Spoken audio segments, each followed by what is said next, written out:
Hello friends, welcome to our channel do practice. आज हम discuss करेंगे कि नॉट फॉर प्रॉफिट ऑर्गेनाइजेशंस के लिए बैलेंस शीट कैसे प्रिपेयर होती है। तो सबसे हमने रिसिप्ट एंड पेमेंट अकाउंट और income and expenditure account discuss कर चुके हैं। तो आज हम डिस्कस करेंगे बैलेंस शीट। बैलेंस शीट होती है जैसे कि प्रॉफिट सीकिंग जो फर्म होती हैं, जो प्रॉफिट सीकिंग ऑर्गेनाइजेशंस होती हैं, वो भी बैलेंस शीट बनाती हैं। वो बैलेंस शीट बनाती हैं ईयर के एंड में, मीन्स 31 मार्च को जैसे ही ईयर एंड होता है फाइनेंशियल ईयर, तो उसके एंड में वो बैलेंस शीट बनाती है। सेम ऐसे ही एनपीओ भी at the end of year balance sheet बनाती है और बिल्कुल सेम प्रोसेस से बैलेंस शीट चलती है। बट बैलेंस शीट एनपीओ बनाएगी तब जब वो इनकम एंड एक्सपेंडिचर अकाउंट बना लेगी, मीन्स उसमें जब सारे इनकम एक्सपेंडिचर रिवेन्यू होगा, जो एक्सपेंसेस होंगे, जब सब कुछ हमारा एडजस्ट हो जाएगा इनकम एंड एक्सपेंडिचर अकाउंट में, उसके बाद जो वहाँ से सरप्लस डेफिसिट आएगा उसके बेस पे हमारी बनेगी बैलेंस शीट। तो यहाँ पे बैलेंस शीट में सिर्फ कैपिटल आइटम्स ही रिकॉर्ड होते हैं, क्योंकि रिवेन्यू आइटम्स हम इनकम एंड एक्सपेंडिचर अकाउंट पे रिकॉर्ड कर चुके होते हैं। जो भी आइटम्स हमारी रिवेन्यू नेचर की हैं, उन सभी रिवेन्यू नेचर के आइटम्स को हम इनकम एंड एक्सपेंडिचर अकाउंट में रिकॉर्ड करते हैं। और कोई भी कैपिटल एक्सपेंडिचर है, कैपिटल इनकम है, वो हमारी बैलेंस शीट में रिकॉर्ड होती है। तो एनपीओ में balance sheet contains only capital items, चाहे वो एसेट की हो, लायबिलिटीज हो, कैपिटल फंड, कुछ भी है, मीन्स सिर्फ इसमें कैपिटल आइटम ही इंक्लूड होती है। तो अभी बैलेंस शीट कैसे बनती है एनपीओ के लिए, तो उसमें है कि एसेट कोई भी फर्म, कोई भी एनपीओ है जो ऑर्गेनाइजेशंस, वो उनकी लास्ट ईयर की बैलेंस शीट, मतलब प्रीवियस ईयर बैलेंस शीट में जो फिक्स्ड एसेट शो होती हैं, प्रीवियस ईयर बैलेंस शीट में जो फिक्स्ड एसेट हैं, प्रीवियस ईयर की बैलेंस शीट में जो फिक्स्ड एसेट हैं, अब उनको उसी एसेट्स में एडजस्टमेंट करनी पड़ती है। उन्हीं एसेट्स में एडजस्टमेंट करती है एनपीओ अपनी करंट ईयर के लिए। तो जो प्रीवियस ईयर की फिक्स्ड एसेट हैं उनमें एडजस्ट करेगी, या तो कोई एसेट हमने परचेज किए तब एडजस्ट करेगी, या कोई एसेट सेल किए तो एडजस्ट करेगी, या फिर कोई डेप्रिसिएशन लग गया एसेट के ऊपर तो एडजस्ट करेगी। अभी हम सिर्फ एसेट्स की बात कर रहे हैं, लायबिलिटीज में इसके बाद आएंगे। और या फिर कोई भी ऐसे एडजस्टेड अमाउंट है, जैसे क्लोजिंग बैलेंस का कोई अमाउंट हो गया, तो उसको कैसे एडजस्ट करना है बैलेंस शीट में, वो सारी हम चेक करेंगे अभी। अब इनकी अलग अलग एडजस्टमेंट है। जैसे मान के चलो कि इस साल हमने कोई नया एसेट परचेज़ किया, हमारा फर्स्ट केस आता है कि हमने कोई न्यू एसेट परचेज़ किया है, करंट ईयर में कोई नया एसेट परचेज़ किया है, तो उसकी हम कैसे ट्रीटमेंट करेंगे या फिर उसको कहाँ शो करेंगे। सबसे पहली बात, कोई नया एसेट परचेज़ किया है तो मतलब वो क्या होगा, कैपिटल हमारा जो है कैपिटल आइटम हो गई, हमारे कैपिटल नेचर की हो गई, मीन्स वो इनकम एंड एक्सपेंडिचर अकाउंट में तो जाएगी नहीं, तो वो अकाउंट हमारे ख़त्म। अब दो अकाउंट हमारे बच गए, या तो वो जाएगी रिसिप्ट एंड पेमेंट अकाउंट में, या फिर वो जाएगी बैलेंस शीट में। तो सबसे पहले वो जाएगी रिसिप्ट एंड पेमेंट अकाउंट में जब भी कोई नई एसेट परचेज़ करेंगे, क्योंकि रिसिप्ट एंड पेमेंट अकाउंट में हमने पढ़ा था कि दोनों नेचर का जो आइटम्स रिकॉर्ड होते हैं, चाहे वो कैपिटल की हो, चाहे वो रिवेन्यू नेचर की हो। तो सबसे पहले अब इसको रिकॉर्ड करेंगे रिसिप्ट एंड पेमेंट अकाउंट में। तो रिसिप्ट एंड पेमेंट अकाउंट में ये शो होगा हमारा credit side of receipt and payment account. जैसे ही हम कोई एसेट परचेज करते हैं तो उसको हम करंट ईयर में रिसिप्ट एंड पेमेंट अकाउंट के क्रेडिट साइड रिकॉर्ड करेंगे, क्रेडिट साइड, और अकाउंट हमारा रहेगा रिसिप्ट एंड पेमेंट अकाउंट। ये तो फर्स्ट उसका जो है ट्रीटमेंट रहेगा कि एक अकाउंट में हमने 3 स्टेटमेंट हमारी, receipt and payment, income and expenditure, balance sheet. Income expenditure खत्म क्योंकि वो कैपिटल नेचर का उसमें नहीं आता, 2 बच गए, रिसिप्ट एंड पेमेंट और बैलेंस शीट। तो रिसिप्ट एंड पेमेंट अकाउंट में हमारा जाएगा क्रेडिट साइड, और उसके बाद बात आती है बैलेंस शीट। तो बैलेंस शीट में कहाँ जाएगा, बैलेंस शीट में वो हमारी जो प्रीवियस ईयर की एसेट है उसी में वो ऐड हो जाएगा हमारा प्रीवियस ईयर की एसेट में। जैसे फॉर एग्जांपल हमने कोई फर्नीचर परचेज़ किया है, तो वो फर्नीचर का जो अमाउंट हमने पे किया है वो तो हमारा जाएगा रिसिप्ट एंड पेमेंट अकाउंट की क्रेडिट साइड, और जो हमने फर्नीचर परचेज़ किया है वो हमारी लास्ट ईयर बैलेंस शीट में, तो उसमें बैलेंस शीट में वो फर्नीचर ऐड हो जाएगा। जो हमारी प्रीवियस ईयर के एसेट्स हैं उनमें उस बैलेंस शीट के एसेट्स में वो ऐड हो जाएगा, जो भी हम नया एसेट परचेज़ कर रहे हैं। करंट ईयर की बैलेंस शीट में की बात कर रहे हैं हम कि करंट ईयर का जो है हमारा पेमेंट अकाउंट में क्या इफेक्ट पड़ता है और करंट ईयर की बैलेंस शीट में हम क्या करेंगे। तो या फिर हम ऐसा मान के चलो कि फर्नीचर हमारे पास पहले 50,000 का था और हमने 10 का और परचेज़ कर लिया, तो 10,000 आएंगे पेमेंट अकाउंट में क्रेडिट साइड और 10,000 ही हमारे आएंगे बैलेंस शीट में ऐड हो जाएंगे। मीन्स प्रीवियस ईयर की एसेट्स थी हमारी 50 की और अभी करंट टाइम हमने कितना ऐड कर लिया उसको 10,000 की और आ गई, तो मतलब नेट एसेट्स कितनी होगी हमारे पास 60,000 की, तो उसको हम रिकॉर्ड कर देंगे asset side of balance sheet. बिल्कुल सिंपल सा है। जब कोई नया एसेट परचेज करते हैं बिल्कुल उसका रिवर्स हो जाएगा अगर हम कोई एसेट सेल करते हैं। तो जैसे अभी होगा कोई एसेट सेल की, एसेट सोल्ड, तो क्या होगा, तो बिल्कुल रिवर्स हो जाएगा उसके अगेंस्ट। उसके अगेंस्ट क्या होगा कि रिवर्स होने के लिए मतलब रिसिप्टेंट पेमेंट अकाउंट जहां हमने परचेज़ किया था तो हमने किया था क्रेडिट, बट अगर हम कोई एसेट सेल कर रहे हैं उस साल में तो हम उसको रिसिप्ट एंड पेमेंट अकाउंट की डेबिट साइड शो करेंगे, तो वो रिसिप्ट एंड पेमेंट अकाउंट की डेबिट साइड शो हो जाएगा। बिल्कुल सिंपल से ये आपको प्रैक्टिकल क्वेश्चन सॉल्व करने में बहुत ज़्यादा हेल्प करेगा।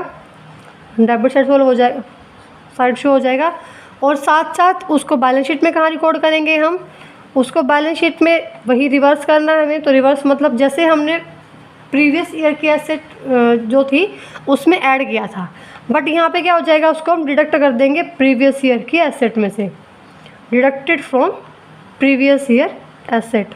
वही एग्जांपल लेके चलते हैं कि हमारे पास लास्ट ईयर की जो एसेट्स थे वो 50,000 की थी और 10,000 की हमने सोल्ड कर दी, तो हमारे पास अभी करंट ईयर में कितनी एसेट्स बच गई 40,000, तो उसको हम करंट ईयर की बैलेंस शीट में एसेट साइड रिकॉर्ड कर देंगे। बिल्कुल सिंपल सा केस है कि अगर आप कोई एसेट परचेज करते हो तो एसेट में ऐड हो जाएगा प्रीवियस ईयर के एसेट में, और एसेट सोल्ड करते हो तो डिडक्ट हो जाएगा। सिर्फ ध्यान रखना है कि वो दो अकाउंट अफेक्ट करता है, कैपिटल नेचर वाला जो हम आइटम होता है वो दो अकाउंट अफेक्ट करता है।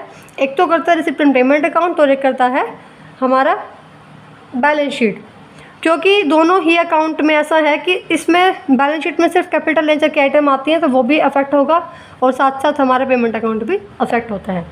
तो 2 पॉइंट हुए हमारे अभी तक। एसेट परचेस करेंगे तो क्या होगा, कहाँ एंट्री होगी, कैसे एंट्री होगी, क्या ट्रीटमेंट करना है, और सोल्व करेंगे तो कैसे फिर ट्रीटमेंट करना है। उसके बाद हमारा थर्ड पॉइंट आता है फिक्स्ड एसेट के केस में। फिक्स्ड एसेट में हमने 2 पॉइंट किए अभी तक, एसेट परचेज या सेल।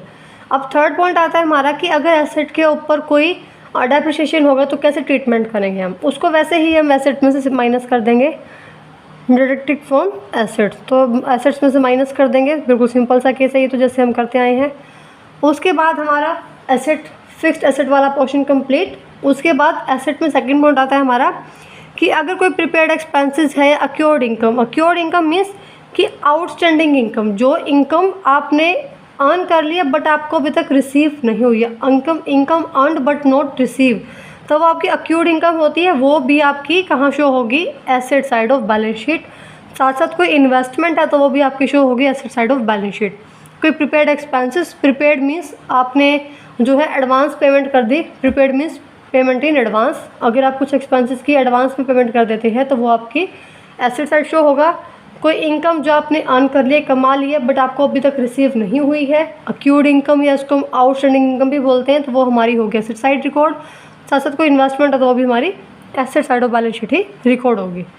थर्ड पॉइंट है हमारा एसेट की क्लोज में कि अगर कोई कैश या बैंक का बैलेंस जो आता है, जब हमने रिसिप्ट एंड पेमेंट अकाउंट पढ़ा था तो वो शो करता है क्लोजिंग बैलेंस या तो कैश का या बैंक का, मे बी बैंक ओवरड्राफ्ट भी शो हो जाए। तो फिलहाल बात है कि अगर पॉजिटिव बैलेंस है कैश का और बैंक का जो रिसिप्ट एंड पेमेंट अकाउंट ने शो किया है तो उसको हम रिकॉर्ड करेंगे asset side of balance sheet. और अगर कोई बैंक ओवरड्राफ्ट है उस अकाउंट का कोई balance, closing balance bank overdraft है तो उसको हम शो करेंगे liability side of balance sheet. Positive balance है, फेवरेबल बैलेंस है कैश बैंक का तो एसेट साइड और क्लोजिंग बैलेंस, और अगर बैंक ओवरड्राफ्ट बैलेंस में आए क्लोजिंग बैलेंस में रिसिप्ट एंड पेमेंट अकाउंट से तो उसको हम शो करेंगे liability side of balance sheet. बिल्कुल सिंपल से 3 पॉइंट याद रखने हैं। एसेट में जब आप बैलेंस शीट बनाएंगे एनपीओ की, तो वहाँ पे आपको एसेट में 3 पॉइंट याद रखने हैं। एक तो फिक्स्ड एसेट, उसमें 3 क्लोज हैं, या तो एसेट परचेस करोगे तो रिसिप्ट एंड पेमेंट अकाउंट में आप लिखोगे क्रेडिट साइड और प्रीवियस ईयर के एसेट में ऐड कर देंगे। अगर हम कोई एसेट सेल करते हैं तो हम उसको रिकॉर्ड करेंगे रिसिप्ट एंड पेमेंट अकाउंट में डेबिट साइड और साथ साथ बैलेंस शीट में एसेट में से प्रीवियस एसेट में से माइनस कर देंगे। और डेप्रिसिएशन भी सेम ऐसे ही हमारा जो ट्रीटमेंट होगी उसकी वजह से। सेकंड पॉइंट आता है हमारे एसेट में कि प्रीपेड एक्सपेंसेस है, कोई अक्योर्ड इनकम है या फिर इन्वेस्टमेंट है तो उसको हम रिकॉर्ड करेंगे एसेट साइड। कोई क्लोजिंग बैलेंस फेवरेबल बैलेंस आया है अगर हमारा कैश बैंक का रिसीट फ्रॉम पेमेंट अकाउंट से तो उसको हम रिकॉर्ड करेंगे एसेट साइड। और अगर कोई बैलेंस में बैंक ओवरड्राफ्ट आया है तो उसको हम रिकॉर्ड करेंगे लायबिलिटीज साइड। हमारी एक साइड हुई कंप्लीट बैलेंस शीट के एसेट साइड, उसको अब उसके बाद करेंगे liability side of balance sheet. उसके बाद है हमारा कि लायबिलिटी साइड हम क्या कैसे अमाउंट को एडजस्ट करते हैं, कैसे रिकॉर्ड करते हैं। सबसे पहला पॉइंट आता है कि नेट अमाउंट ऑफ लोन, जो अमाउंट लोन की नेट होगी नेट अमाउंट को ही हम रिकॉर्ड करेंगे liability side of balance sheet. अब बात है कि नेट अमाउंट का मीनिंग क्या हुआ, लोन तो लोन है, वहाँ पे नेट अमाउंट का मीनिंग क्या हुआ। तो नेट अमाउंट का मीनिंग ये हुआ कि अगर प्रीवियस ईयर में हमारे को लोन की अमाउंट है, अगर प्रीवियस ईयर की बैलेंस शीट की लायबिलिटी साइड में कुछ लोन शो हो रहा है तो उस लोन को देखने के बाद हम चेक करेंगे कि हम अपना चेक करेंगे रिसीप्ट फ्रॉम पेमेंट अकाउंट में भी हमने उस लोन की पेमेंट कर दी हो तो वो पेमेंट साइड लिखा मिलेगा कि हमने लोन की पेमेंट की है। तो हम डायरेक्ट बैलेंस शीट से वो उठा के करंट बैलेंस शीट में नहीं रख सकते। हम चेक करने के बाद प्रीवियस बैलेंस शीट को कि यहाँ पे कोई लोन है, उसके बाद हम चेक करेंगे रिसीप्ट फ्रॉम पेमेंट अकाउंट कि वहाँ पे हमने उस लोन की पेमेंट की है या फिर कोई नया लोन लिया हो में भी। तो हम चेक करेंगे कि उस रिसीप्ट फ्रॉम पेमेंट अकाउंट की हमने उस ओल्ड लोन की पेमेंट कर दी है या फिर कोई नया लोन लिया है। तो जो भी होगा हम उसको एडजस्ट करके लिखेंगे लायबिलिटी साइड। जैसे कि मान के चलो लास्ट ईयर का जो लोन था हमारा 50,000 रुपीज़ का था और हम ये हमारा शो था बैलेंस शीट में, प्रीवियस ईयर बैलेंस शीट में लायबिलिटी साइड। अभी हमने उसके बाद चेक किया अपना रिसीप्ट फ्रॉम पेमेंट अकाउंट तो हमने देखा कि हमने इस लोन की पेमेंट कर दी है, मतलब लायबिलिटी साइड ख़त्म क्योंकि पेमेंट तो हो चुकी, सॉरी लोन का कॉलम ख़त्म क्योंकि पेमेंट तो हो चुकी, बट हमने 30,000 का लोन और लिया है। तो मीन्स ये हम यहाँ पे लायबिलिटी साइड में कितने अमाउंट लिखेंगे अब, तो हम नेट अमाउंट लिखेंगे कि अभी फ़िलहाल नेट लोन कितना है हमारा 30,000 का, तो वही हम रिकॉर्ड करेंगे अपनी लायबिलिटी साइड। और मे भी इन्होंने पेमेंट ना की हो तो ये वाला अगर ख़त्म करते हैं हम किस्सा तो कितनी लोन आएगी, कितने लोन की अमाउंट आएगी, 80,000 का जो लोन है वो 80,000 की अमाउंट का लोन ट्रांसफ़र हो जाएगा लायबिलिटी साइड। बिल्कुल सिंपल सा पॉइंट है कि लोन की जो नेट अमाउंट होगी उसी को हम रिकॉर्ड करेंगे अपनी लायबिलिटी साइड। नेट अमाउंट का मीनिंग ये है कि अगर कोई भी प्रीवियस ईयर का जो लोन था उसमें अगर उसकी पेमेंट करते हैं तो वो माइनस हो जाएगा और कोई नया लोन लिया है तो ऐड हो जाएगा, या फिर अगर हम पेमेंट नहीं करते हैं तो प्रीवियस ईयर का लोन भी ऐड हो जाएगा, या फिर मान के चलो कि हमने कोई नया लोन नहीं लिया है और पुराने लोन की पेमेंट कर दी तो हमारा लोन कुछ भी नहीं आएगा, ज़ीरो हो जाएगा क्योंकि हमने लास्ट ईयर का लोन की पेमेंट कर दी, मीन्स कोई लायबिलिटी है ही नहीं लोन के रिगार्डिंग, तो फिर हमारी लोन के कॉलम में ज़ीरो हो जाएगा, कुछ भी नहीं आएगा, मीन्स लोन का जो है बनेगा ही नहीं क्योंकि वो हम पेमेंट कर चुके हैं। तो सिंपल सी बात, नेट अमाउंट जो होगी लोन की कुछ आया गया है तो उसको कम ज़्यादा करके माइनस प्लस करके हम जो नेट अमाउंट होगी उसी को रिकॉर्ड करेंगे। सेकंड पार्ट आता है लायबिलिटी साइड का कि न्यू लोन, कि अगर कोई नया लोन लेता है तो फिर हम कैसे पेमेंट करेंगे, क्योंकि वही बात नया लोन लिया मीन्स कैपिटल नेचर का हो गया, कैपिटल नेचर का तो इनकम एंड एक्सपेंडिचर में जाएगा नहीं, बच्चे दो अकाउंट, एक तो हो गया हमारा रिसीप्ट फ्रॉम पेमेंट अकाउंट और एक हो गया बैलेंस शीट। तो अगर हम कोई नया लोन लेते हैं तो फिर हमारी आएगी रिसीप्ट फ्रॉम पेमेंट अकाउंट की डेबिट साइड और साथ साथ बैलेंस शीट की लायबिलिटी साइड। लायबिलिटी मीन्स जो हमारे दायित्व है जो हमें पेमेंट करनी है। तो अगर हम कोई लोन लेंगे तो हमारा दायित्व बनता है कि हम उसकी रिस्पॉन्सिबिलिटी है कि हमें उसकी पेमेंट करनी है, तो सीधी सी बात वो कहाँ जाएगा, लायबिलिटी साइड।